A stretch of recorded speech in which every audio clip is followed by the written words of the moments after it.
Okay, YouTube, the time has come. I now have the AC working in the S10, right? And it's nice and cool. It's cooling the vehicle very well. Everything's working good in regards to that. Wired that up with that trinary switch right over here. I've got another video on that. So if you're curious on that, check out my other video on my page. However, I have the V6 4.3 liter radiator in my S10. And up until getting the AC working, it has been absolutely fine in cooling the truck.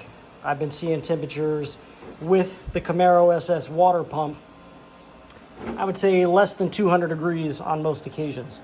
However, it is middle of August in Central Florida right now. It's very hot outside. Driving around with the AC on in this thing's been wanting to overheat. It hasn't actually overheated yet, but it's got real close to hitting the orange mark on the temperature gauge.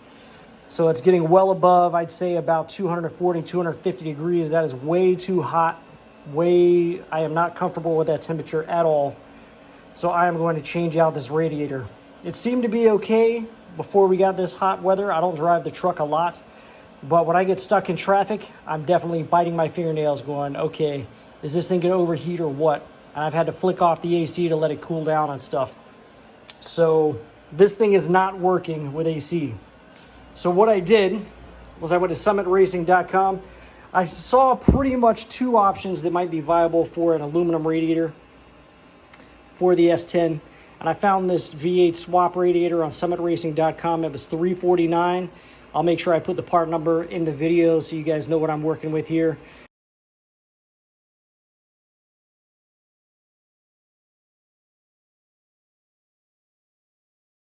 I measured this out and it looks like it's going to fit right in there. The only thing that's going to happen is I'm going to have to fabricate some sort of lower radiator support for it, because it does not have the little pegs that are down on the bottom of the factory S10 radiator.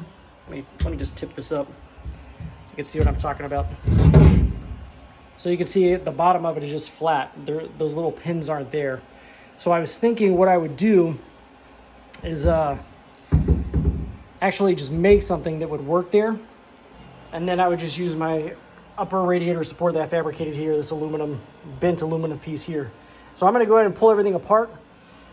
This part is pretty straightforward. If you know how to do a V8 swap in your S10, you know how to do this part. So I am going to get the air intake out of the way, disconnect the hoses, disconnect my transmission lines, and pop this old radiator out, and then I'll show you how this one fits in place after I get it out. And I'll also do a comparison side by side of the difference in dimensions of these radiators. Okay, so I see a little side by side comparison here. You can see the new radiator is much, much thicker than the other one. It has a lot more cooling room. This one is pretty thin over here. Let's grab a ruler and see what the difference is. So you can see this one here on the V6 radiator is right about 1 inch cooling surface. This one here has 2 1/4. So theoretically, it should have at least twice the cooling capacity as the old radiator. I guess we'll find out. But as you can see, by looking from the top here, the width is about the same. The height looks like it's roughly the same. This one's sitting, the old radiator is sitting a little bit taller because it's sitting on top of those little pins that go down in the mounting surface on the S10. And there was actually a couple inches space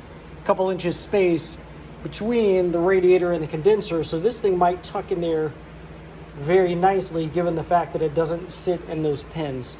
So I'm going to try to drop this thing in there and see what it looks like. So I just wanted to show the radiator fully installed.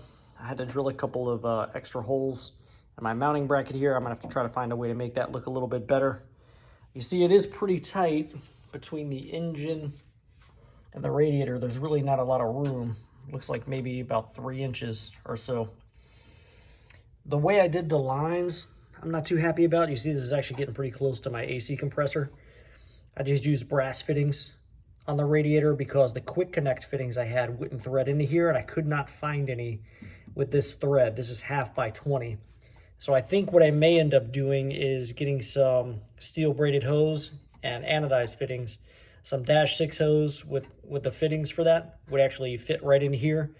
go down to my transmission cooler, and then I can run those over to my transmission as well. But you can see it's actually pretty tight clearance right here. Not a lot of room for the air cleaner. I did have the tube coming out over here, the air intake, but that's not possible with this. There's just not enough clearance. And you can see that hose connector I use, it's actually working pretty well, because I did have to step down the size. This port is larger than this port, and I did have to use a step down connector there.